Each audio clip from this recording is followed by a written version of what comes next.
In Luke 5, verses 27, 28, we see an amazing occurrence of how Jesus called his disciples and how they responded. He meets Levi, we know him as Matthew, in his tax booth, sitting there collecting for the government. And he just walks up to him and says, "Follow me." And Levi leaves everything, apparently quits his job, just walks out and goes. That's powerful. I mean, who does that, and what an impact? Just think about that. What was it about Jesus that would cause somebody, a stranger, to just say, "Yeah, okay, I'm going to follow you"? It was this powerful spiritual presence, no doubt.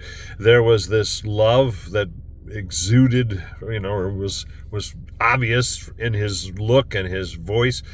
There was something about the charisma that surrounded him that people just wanted to be in his presence and therefore to follow him. Now, I know that you and I are not Jesus, but I also know that he lives in us.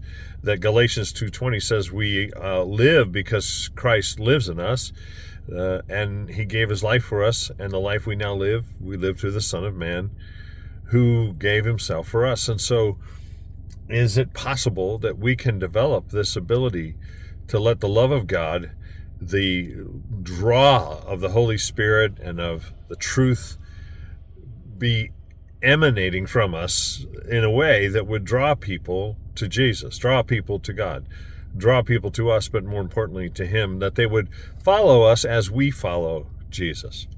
I think it is possible. I think it's part of what leadership development is about. John Maxwell likes to say leadership is influence. What more powerful influence could there be than to emanate Jesus, to have that draw because of that feeling of being loved, being accepted, and having an opportunity to change.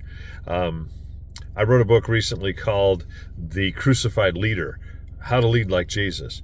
And it's based on John 10, where Jesus talks about being the good shepherd, and also Psalm 23.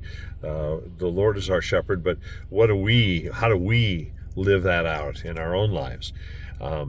It's on Amazon, but I can also send a free PDF if you want it.